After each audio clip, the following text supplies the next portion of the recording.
민트 오디오북.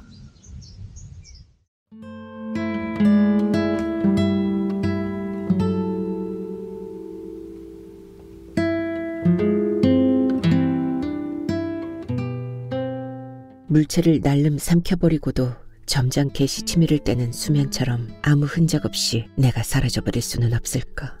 수도하는 스님들이 깊은 산속으로 들어가는 이유를 이제야 비로소 조금 알 것 같기도 하다. 도대체 상황이 어떻게 된 거냐? 그 일은 다시 생각하고 싶지도 않아. 뭔가 좀 알아야 내가 도울 수 있는 길을 찾아볼 수 있잖아. 저 절망의 나락에 떨어져 허우적거리고 있는 중년 남자를 구해낼 방도는 없을까? 그래, 그분이라면 혹시 이 사람을 구해줄지도 몰라.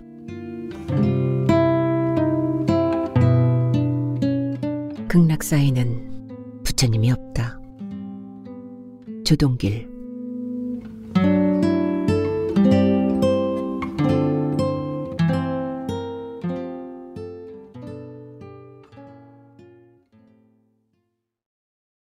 간신히 마른 잎새 몇 개를 매달고 있는 길가의 비쩍 마른 나무는 거친 바람에 힘겹게 신음을 토해내고, 마지막 먹이를 구하러 다니는 청설모 한 마리는 가지에서 가지로 불안한 건너뛰기를 하고 있었다. 사람이 많이 다니지 않는 좁은 길은 흩날린 낙엽이 아무렇게나 덮고 있어서 길인지 아닌지 잘 분간조차 되지 않았다. 그 길을 한 사내가 가고 있었다.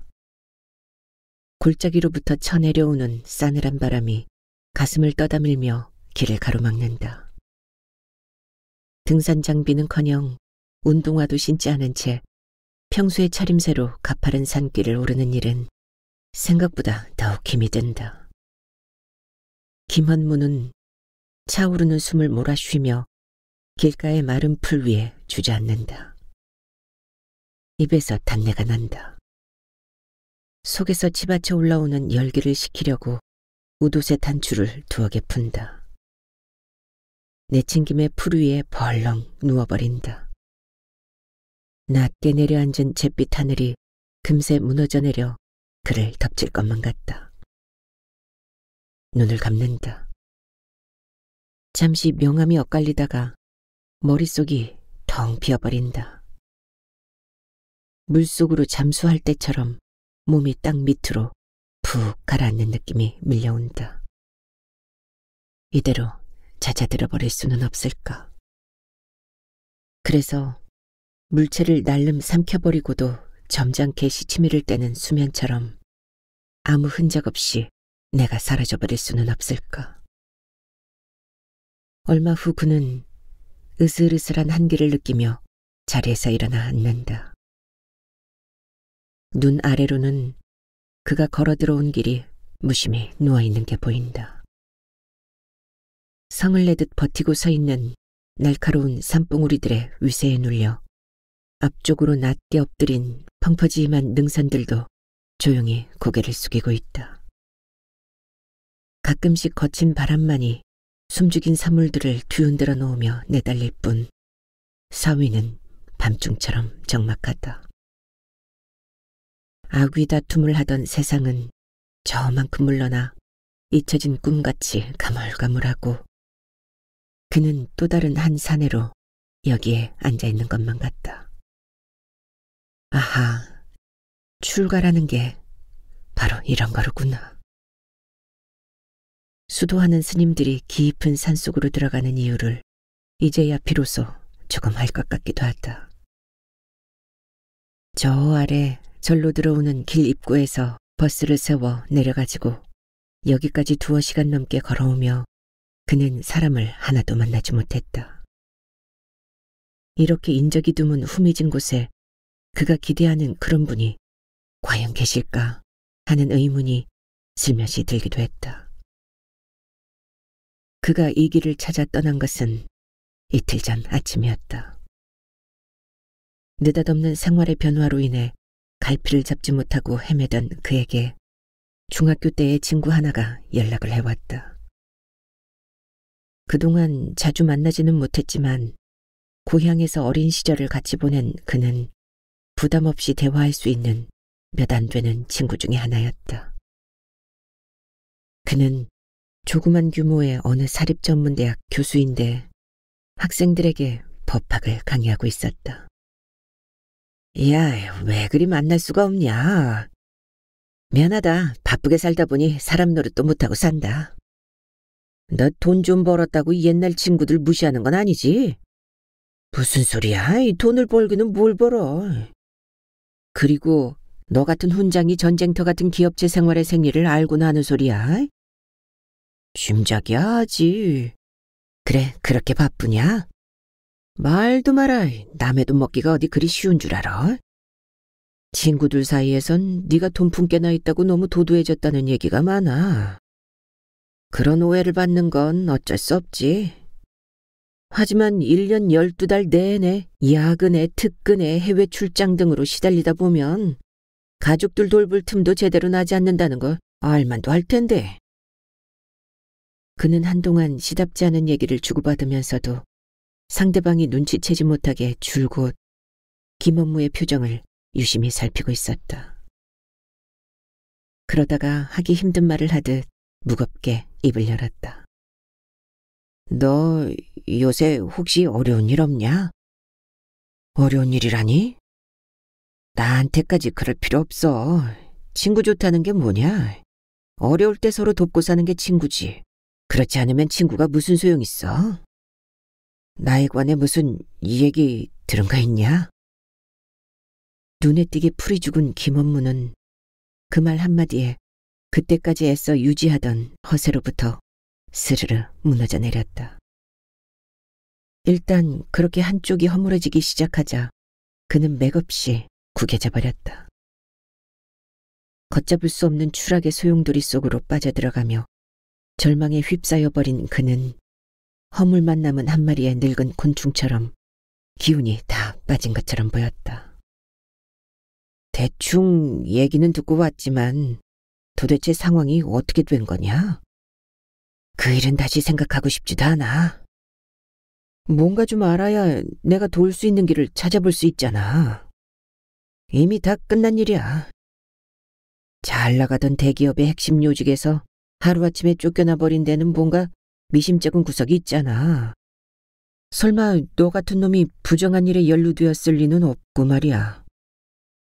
강한 놈은 늘 살아남고 나같이 열심히 일하는 것만을 유일한 힘으로 알고 뛰어온 약한 놈은 어느 한계에서 반드시 죽게 되어 있어.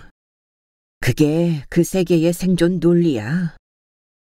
그렇다고 선량한 사람이 억울하게 죽어가야 하냐? 힘이 바로 정이니까. 약하고 억울한 사람을 위해 법이라는 게 있어. 법? 그게 강한 자들의 전유물이라는 거 몰라서 하는 소리야? 그들의 이권과 기득권을 보호하기 위해 법이라는 게 얼마나 유용하게 작용하고 있는지 잘 알면서 왜 그래? 야, 이래봬도 내가 왕년에 고시 공부하던 사람이라는 거 알지? 지금은 비록 그걸 미천삼아 애들 가르치며 밥 벌어먹고 있지만 웬만한 변호사보다는 내가 나을 거야. 말해봐. 혹 내가 나서서 도움될 일이 있을지 아냐? 말은 고맙다만 상황 종료야. 모든 게 끝났어. 넌 나를 친구로 알지 않는 모양이구나. 이 박유신이가 아무리 못났지만 할 일 없어 이렇게 널 만나고 있는 줄 아냐? 진심에서 우러나는 우정을 그렇게 무시하는 게 아니다. 그 점은 미안하다. 사과하마. 그렇지만 위로한답시고 내 문제에 대해 자꾸 더 알려고 하는 사람들이 자꾸만 남의 불행을 즐기려고 하는 것만으로 생각돼. 이런 내 심정을 네가 좀 이해해라. 그 고집은 여전하구나. 그러고 저러고 기분도 그렇지 않고 어디 가서 술이나 한잔하자. 다른 친구들도 좀 불러낼까? 친구들 만나 시시덕거릴 기분 아니다. 이 빌어먹을 놈의 세상. 더 살고 싶지도 않아서 너 만나는 거조차 꺼렸던 처지를 좀 생각해줘라. 그들은 가까운 술집으로 옮겨 술을 마시기 시작했다. 심신이 지칠 대로 지친 그는 몇 잔 마시지도 않아서 금방 취해버렸다. 술기운이 오르자 김헌무는 자청에서 그동안 막혀있던 울분을 토해내기 시작했다. 주체할 수 없었던 분노가 제 힘에 겨워 스스로 터져나오는 모양이었다. 야, 유신아. 이놈의 자본주의 사회체제라는 게 말이다. 참말로 더럽고 구역질나는 제도일 수 있다는 거 알고 있냐? 그거야 이미 막 선생이 오래전에 갈파한 거 아니냐? 난 말이다. 시골 촌놈 출신으로 그 어렵다는 인류대학을 졸업했고 손가락에 꼽히는 대기업의 엘리트 사원으로 특채된 놈이다. 학교 다닐 때는 데모 한 번 안 하고 미련스럽게 공부만 했어. 그게 나 자신과 우리 가문을 위하는 길이고 또 나아가 우리나라와 민족을 위하는 길이라고 굳게 믿었기 때문이었지. 회사에서는 그야말로 신명을 바쳐 일했어. 휴일도 반납하고 회사에 이익을 내기 위해 밤낮 없이 일을 했지. 물론 내 아이디어가 새로운 프로젝트에 반영되어 상도 타고 특별 보너스를 받은 적도 많아. 산도 물도 사람도 낯선 해외 지사 근무도 적잖게 했어. 저개발 국가의 그 열악한 환경에서 죽을 고비도 여러 번 넘겼지. 입사 동기들 가운데 선두주자로 승진됐어.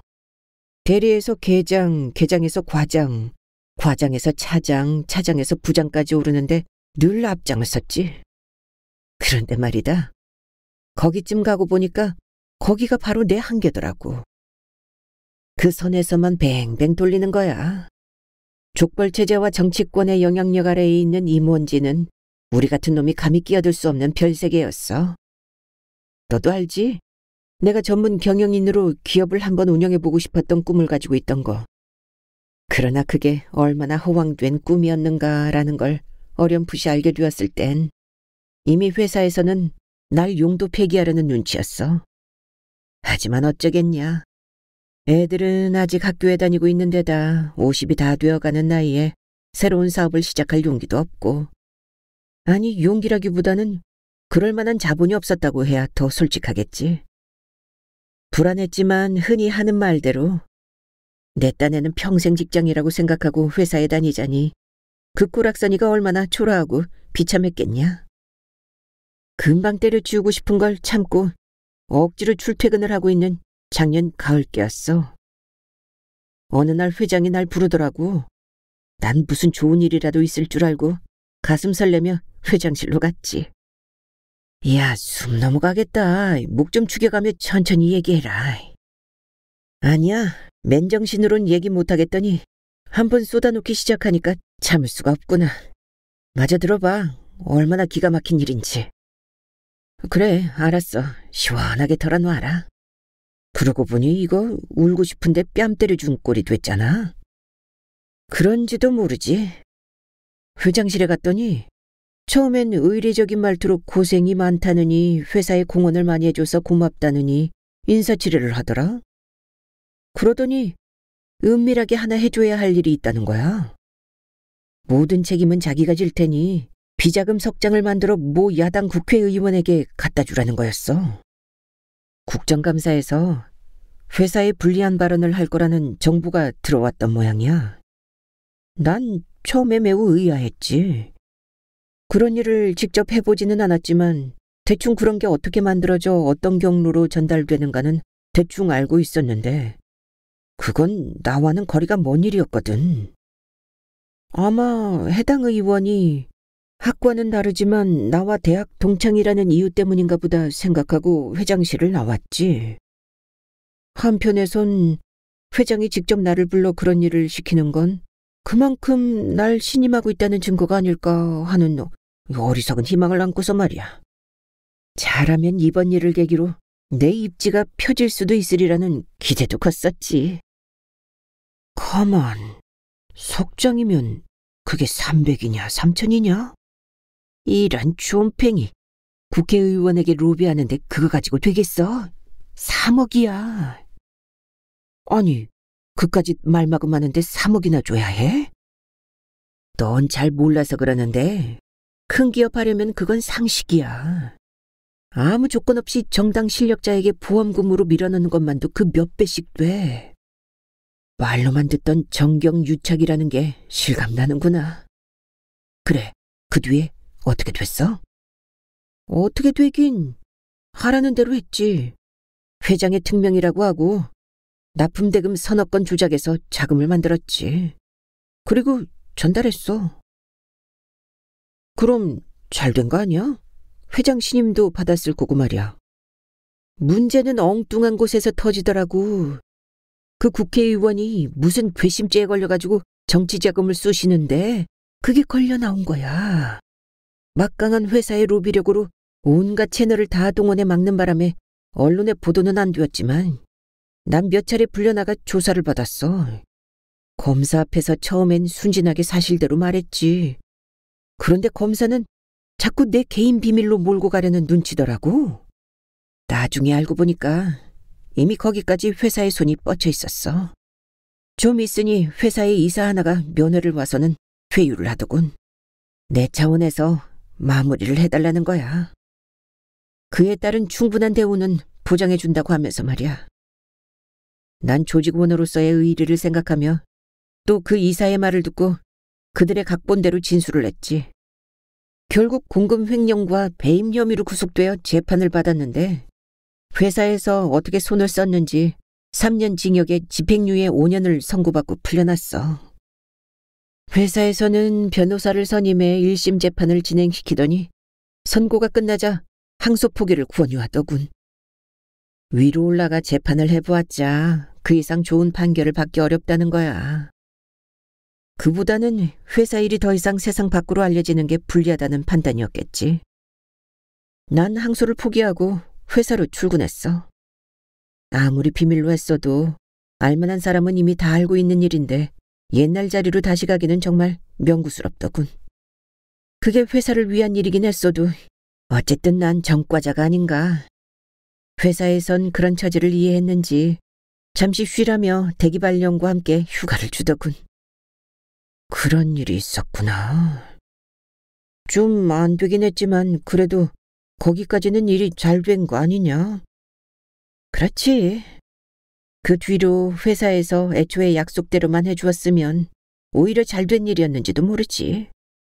그러면 약속을 안 지켰단 말이야? 맞아, 들어보라고.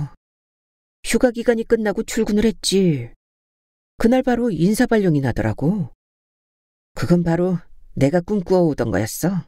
이사로 승진이 된 거야. 회사를 위해 고생한 데 대한 보답이로구나 생각했지. 같이 근무하던 사무실의 직원들이 축하를 해주고 집에서도 경사가 났다고 요란했어. 그런데 이상한 것은 방만 하나 덜렁 따로 배정해주고는 아무 후속 조치가 없는 거야. 나는 곧 무슨 보직이든지 주어지겠지 하면서 기다렸어. 사흘째 텅 빈 방에 홀로 앉아있자니 그 크고 푹신한 의자가 정말 불편하기 짝이 없더군. 하루 종일 가야 누구 하나 코빼기도 안 내밀고 보직이 없으니까 결제받으러 올 사람도 하나 없고 그렇다고 일 없이 먼저 근무하던 사무실에 가 어슬렁거릴 수도 없고 그야말로 가시방석이야. 인사주임을 찾아갔지. 왜 일거리를 안 주느냐고 따졌더니 이 친구가 슬슬 피하면서 하는 말이 그동안 고생하셨으니 좀 쉬라는 말만 하는 거야. 처음엔 그 말 뜻을 잘 몰랐지. 열흘쯤 지나고 나자 그제서야 감이 잡히는 거야. 그러고 보면 참 나도 둔한 놈이지. 그게 회사를 나가달라는 건데 눈치도 없이 버티고 있었으니 말이야. 너 우리 어렸을 때 명절이 되면 동네에서 돼지 잡는 거 봤지? 조금 있으면 잡아먹을 돼지에게 평소에는 잘 안 주던 좋은 먹이를 듬뿍 먹이는 거 말이야. 바로 그 꼴이야. 회사에서는 어차피 쫓아내려 했던 거 마지막으로 한번 잘 써먹은 거지. 그렇다고 그냥 사표를 내고 나온 거야? 그럼 어쩌겠니? 야근을 밥 먹듯이 하며 일하던 사람들이 아침에 출근해서 신문이나 뒤적거리다가 점심 먹고 또 오후 내내 잡지나 들춰보다가 퇴근하고 하루 온종일 그렇게 하는 일 없이 보내는 것이 어떤 고문보다도 더 괴롭고 고통스럽다는 거 너 같은 사람 아마 잘 모를 거다. 더 이상 참고 견딜 수가 없더라고. 회장을 면담하려다가 몇 번이나 실패하고 회사의 실력자인 다른 중역들을 찾아가도 잘 만나주지조차 않더구나. 생각해봐라. 그렇게 매달리다시피 일을 달라고 애걸하는 모습이 얼마나 비참하고 자존심 상하는 일이었겠는가. 괘씸한 놈들. 아니, 자기가 부리던 사람을 아무 잘못도 없는데 그렇게 잔인하게 자를 수도 있는 거냐? 그건 해고나 다름없잖아. 평생을 바쳐 일해온 직장인데 말이야. 아까 말했잖아. 그들의 세계에서 나 같은 놈은 한계가 있다고. 정말 치사하고 더러운 놈들이네. 무슨 법적인 대응 같은 건 안 해봤냐? 대응은 무슨 대응? 모두 합법적이고 정상적인 처리인데. 김현무는 그때까지 아무에게도 털어놓지 못하고 속으로만 끌어안고 있던 짙은 울화를 모조리 털어놓고는 곧 끝모를 허탈해 빠져들어가고 있었다. 안에 들어있던 내용물을 다 쏟아내놓은 빈자루처럼 그 사람 자체가 허물어져 있었다. 이미 자신감이나 그 만만하던 패기 같은 건 한 점도 찾아볼 수가 없었다. 억울해하는 그 일에 같이 흥분해 줘봤자 조금의 위안도 될 것 같지 않았다. 무슨 말로 위로할 수 있단 말인가. 극도로 위축되어 있는 그에게 싱싱한 활기를 불러일으킬 청량한 물 한 바가지는 어디에 있단 말인가. 박유신도 곧 김원무처럼 답답하고 막막한 울타리 안에 갇히고 말았다. 야, 술이나 더 마시자. 설마 직장에서 쫓겨났다고 굶어 죽게 하겠냐? 얼굴 좀 펴고 힘내라. 너만한 능력에 또 그만한 경력이면 무슨 일인들 못하겠냐? 아마 어디서 모시러 올지도 모르지. 인간 만사가 새옹지마라는 말도 있잖냐. 퇴직금만 해도 딴짓만 안 하면 먹고 살 수야 있지. 하지만 밥만 먹는다고 사는 거냐? 명예회복은 그만두고 일이나 할 수 있다면 무보수라도 하고 싶은 마음뿐이다. 곧 일거리가 생기겠지 뭐. 오늘은 다 잊어버리고 술이나 마셔.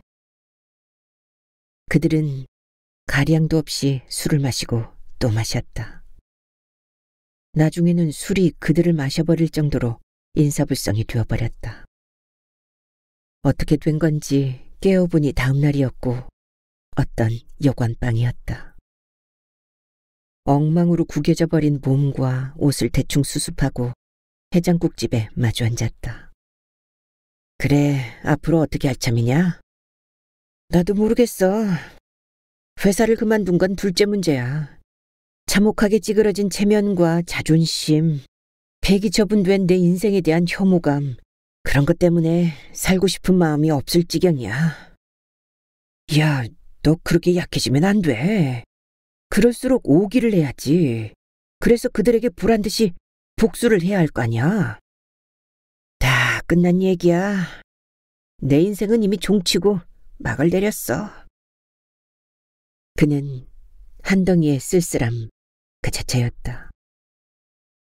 엘리트 코스를 달려온 중년 사내는 갈 곳 없고 한 움큼의 외로움이 되어 조그맣게 앉아있는 한 마리의 벌레에 지나지 않아 보였다. 저 절망의 나락에 떨어져 허우적거리고 있는 중년 남자를 구해낼 방도는 없을까.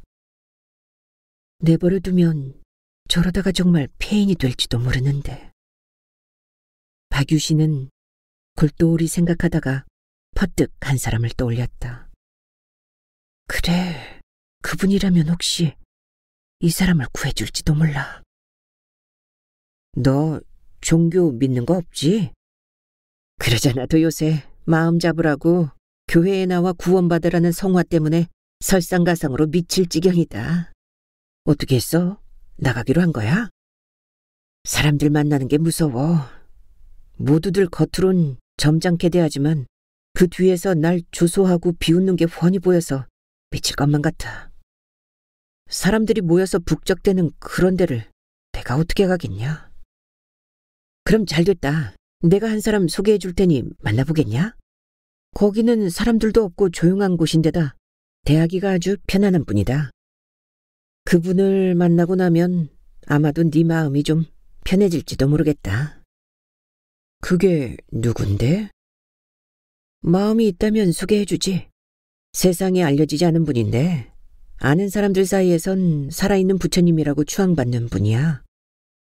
무슨 도사나 술객 같은 사람 아니야? 내가 보기엔 그분이야말로 떠들썩하게 이름난 스님들보다 몇 배나 높은 경지에 도달한 참 수도자야. 깨달음의 깊이야 우리 같은 범인으로서 도저히 가늠할 수 없지만 만나보면 그분을 왜 생불이라고 하는지 금방 알 수 있을 거야. 아무나 가서 만날 수 있는 분인가? 그런 분이라면 만나기가 쉽지 않을 텐데. 해인사 계시던 어떤 스님은 자기를 만나려는 사람에게 하루 종일 3,000배를 시켰다면서. 내가 같이 가서 소개를 하면 처음 가는 네가 좀 편하기는 하겠지만 그분과 너의 만남에 그건 아무 도움도 못 될 거야. 힘들더라도 너 혼자 찾아가서 만나도록 하는 게 좋겠다. 박유 씨는 무파 스님이 계시다는 극락사의 위치를 설명하고 교통편까지 약도를 그려가며 상세히 알려주었다. 그러면서 절대로 첫눈에 보이는 것을 가지고 모든 걸 판단하지 말고 참을성 있게 그분을 만나보라고 간곡하게 당부를 했다. 김원무는 그 다음 날 식구들에게 내색하기 싫어서 아무 말도 하지 않고 평상복 차림으로 가볍게 외출하는 것처럼 집을 나섰다. 그리고는 기차를 탔고 여관에서 하룻밤을 자고 나서 박유신이 해준 메모대로 버스를 탔다. 워낙 자상하게 적어놓았기 때문에 누구에게 길을 물어볼 것도 없었다. 극락사로 올라가는 길은 초입부터 너무 힘을 빠지게 했다. 요즘 웬만한 절치고 자동차 들어갈 길을 안 닦은 곳이 없는데 이곳은 경운기 한 대 겨우 지나갈 폭인데다 오랫동안 그런 것도 다니지 않아서 그런지 빤한 가운데만 사람 다닌 흔적이 남아있을 뿐이었다. 게다가 경사가 급하고 노면도 고르지 못해 구두 차림의 그로서는 걷기가 더욱 힘이 들었다. 얼마 걷지 않아 물집이 잡혔는지 발을 내디딜 때마다 통증이 왔다. 그러나 오랜만에 차고 맑은 공기를 마시고 욕설에 저주까지 내뱉던 세상을 떠난 홀가분함에 기분은 더할 수 없이 좋았다. 등에 내뱉은 땀이 바람에 마르는 상쾌함도 상당 기간 맛보지 못했던 즐거움 중의 하나였다. 얼굴에 뭔가 선뜩한 것이 떨어져 눈을 떠보니 포실한 눈송이가 마구 뛰어내리고 있었다. 좀 쉰다고 풀 위에 누웠었는데 그동안 꽤 많은 시간이 지났나 보았다. 하늘을 꽉 채운 커다란 눈송이들이 분분히 떨어지는 모습은 장엄했다. 그는 일어나 앉았다. 바람은 어느샌가 조용히 길들여져 허공을 가득 메운 눈송이들을 가지런히 한 방향으로 몰고 가고 있었다. 초행길인데다 눈까지 쌓여 길을 잃으면 어쩌나 하는 두려움도 없었다. 산하 대지를 푸근히 감싸주는 그 눈이 마음을 넉넉하게 해서 조금 남아있던 불안이나 조바심 같은 것을 따스하게 녹여주고 있기 때문인 것 같았다. 길을 잃으면 어떻고 절에 못 가면 어떠하랴. 그 스님을 못 뵌들 그게 무슨 대수랴. 그는 마음이 풀어져 일어설 생각도 하지 않고 대지의 뿌리를 받고선 한 그루의 나무처럼 그 자리에 앉아 있었다. 한참을 그러고 앉아 있는데 저 아래에서 한 사람이 걸어 올라오고 있는 게 보였다. 노랫가락도 아니고 연불도 아닌 무슨 소리를 중얼거리며 올라오고 있었는데 가까이 다가왔을 때 들어보니 그건 걸음을 뗄 때마다 외는 부처님과 보살님의 명호였다. 무거운 짐을 지고 힘겨운 걸음을 걷다 보니 걸음이 규칙적일 수가 없고 자연히 입에서 나오는 소리도 이어졌다 끊어졌다 하는 것 같았다. 김원무는 자기를 보았는지 못 보았는지 그냥 지나치려 하는 그를 불러세웠다. 이 길이 극락사 가는 길 맞습니까? 알면서 왜 묻소? 그 절에 계시는 분입니까? 절은 무슨 놈의 절? 그런데 그건 왜 묻소? 거기 가는 길이시오? 그 절에 계신 스님을 찾아가는 길입니다. 누구한테 무언 소리를 들었는지 모르지만 잘못 오셨수다. 그곳에 중 같은 건 없소이다. 인생 폐물들만 몇 명 모여 사는 것이요. 무파 스님이라고 고명하신 분이 계시다던데요. 누구에게 속으셨구려. 옛날에는 있었는지 몰라도 지금은 그런 사람 없어. 그럴 리가 있나요? 그분을 잘 아는 사람이 소개해서 오는 길인데. 어쨌든 이렇게 눈이 오는데 다시 아랫마을로 내려갈 수는 없을 거고, 그렇다고 달리 이 산속에서 갈 만한 곳도 없을 테니 일단 거기로 갑시다. 대신 이 짐이나 좀 나누어지고 가는 게 어떻겠소? 목소리는 카랑카랑했으나 짐을 나누기 위해 앉은 그의 얼굴을 보니 주름살이 깊게 패어 있었고 털실로 짠 모자를 쓰고 있었는데 그 밑으로 보이는 긴 머리칼은 거의 흰빛이었다. 김원무는 말없이 그가 나누어주는 짐에 멜빵을 메어 짊어졌다. 그만큼 노인의 말에는 거역할 수 없는 힘이 실려 있었다. 맨몸으로 걷기도 힘이 드는데 거기에 짐까지 지고 나니 뒤에서 자꾸 누가 잡아당기는 것 같아서 걸음을 떼기가 어려웠다. 분명히 그보다 나이를 훨씬 더 먹었을 노인은 더욱 무거운 짐을 지고도 수월하게 앞장을 서서 힘들이지 않고 휘적휘적 걸었다. 쌓인 눈에 미끄러지기도 하고 나뒹굴기도 했다. 땀을 뻘뻘 흘리며 간신히 노인의 뒤를 따랐다. 캄캄하게 어두워진 뒤에야 그들 앞에 불빛이 빤한 건물이 하나 나타났다. 노인이 마당에 들어서자 방문이 열리며 사람들이 나와서 마중을 했다. 손님이 한 분 오셨으니 저녁 준비를 해라. 노인은 그렇게 일러놓고 딴방으로 들어갔다.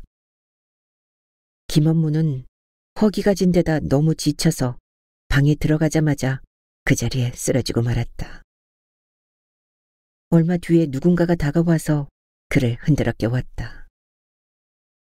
피로에 젖은 몸이라 그대로 내쳐 자고 싶었지만 처음 만나는 사람들 앞에서 그럴 수는 없는 일이었다. 억지로 일어나 보니 겸상으로 밥상이 놓여 있고 노인이 맞은편에 앉아 있었다. 보아하니 이 세상에 원한이 사무친 얼굴이던데 이제 좀 어떻소? 땀을 흘리고 나니 추위는 물론 그런 것들도 조금은 가시지 않았소? 아무 생각도 없습니다. 그저 푹 자고 싶을 뿐입니다. 그럴 거요. 자, 공양이나 듭시다. 잡곡이 섞인 밥에 양념도 빠진 김치와 장뿐이었지만 김원무는 남김없이 달게 밥그릇을 비웠다. 노인은 천천히 적은 양의 자기 몫의 밥을 먹고 나서 물러앉은 그에게 자애로운 눈길로 몇 마디 건넸다. 내일 일어나 보면 알겠지만 여기는 이름만 절이지 부처도 없고 법당도 없는 것이요. 예전엔 꽤 큰 절이었던 모양인데 지금은 다 허물어지고 우리가 있는 이 건물 하나만 남았소. 이름이 좋아서 여기를 내 주처로 하고는 있지만 내가 중도 속도 아니듯이 여기는 절도 세속도 아닌 그런 곳이요. 오는 사람을 막지 않고 가겠다는 사람을 잡지도 않아서 지금 몇 사람이 같이 살고 있는데 그 사람들은 의사가 사형 선고 내린 말기 환자 아니면 그 뭘 하나 약도 없다는 에이즈 환자, 또 죄 짓고 숨어 다니는 사람, 뭐 그런 사람들이지요. 아까 본 그 사람들이 모두 그런 인생 폐물들이지요. 하지만 나는 그들 하나하나가 모두 거룩한 부처님이라고 생각하고 늙은 놈이 기꺼이 30리 밖의 세상에 나가 시장을 보다가 그들을 극진히 봉양하고 있소. 그까지 돌덩이나 흙덩이로 부처님 상을 만들어 절하고 모시면 뭐하겠소? 살아있는 중생 모두가 부처인 것을. 그렇게 내가 즐겁고 행복하니 여기가 바로 극락이 아니고 뭐겠소? 여기 있어 보려면 있어 보시오. 전기도 안 들어오고 전화도 없고 신문이나 라디오도 없으니 처음엔 좀 답답하겠지만 차차 그런 것들로부터 자유로워질 거요. 그러노라면 사무친 원한도 점차 사그러지고 세상을 살아가는 이치도 조금은 깨달아지겠지. 노인의 말을 들으며 그는 꼬박꼬박 졸고 있었다. 조는 그에게 자리를 펴주고 노인은 그 옆에 앉아 가부좌를 하고 명상에 들어갔다. 김원무는 그동안 그렇게도 시달리던 불면증으로부터 훨훨 해방되어 달듯한 잠속으로 깊숙이 빠져들었다. 다음날 아침 늘 찌뿌드하던 머리는 간 곳 없이 사그라져 버리고 아주 삽상한 기분으로 잠을 깼다.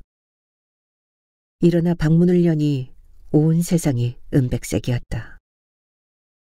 산도 바위도 나무도 모두 새 옷을 눈부시게 갈아입고 아침을 맞고 있었다. 아무도 걷지 않은 눈 위로는 한 사람이 걸어나간 발자국이 일렬로 쭉 찍혀 있었다. 그는 밖으로 나와 기지개를 켜고 팔을 흔들어 보았다. 온몸으로 맑은 기운이 속속들이 퍼져나가는 게 눈에 선히 보이는 것 같았다. 잘 주무셨습니까? 많이 불편하셨죠? 천만에요. 아주 편안히 잘 잤습니다. 어쩌면 흉악한 범죄자일지도 모르는 사내가 말을 걸어왔다. 그런데도 그는 오랜만에 만나는 형제처럼 따뜻하게 느껴졌다. 여기 계신 지 오래되셨나요? 혹 무파 스님이라고 여기 계시다고 듣고 왔는데 그분은 어디 계신가요? 생불이라고 추앙받는 분이라던데. 밤새도록 같이 주무시고 나서 무슨 말씀이세요? 그럼 그분이 바로... 자기 말로는 그런 중 없다던데. 극락사 부처님은 바로 그분이시죠? 깨보니까 방에 안 계시던데 어디 가셨나요? 그는 말없이 눈 위에 난 발자국을 가리켰다. 세상과 연결된 유일한 길 위로 그 발자국은 끝없이 이어지고 있었다.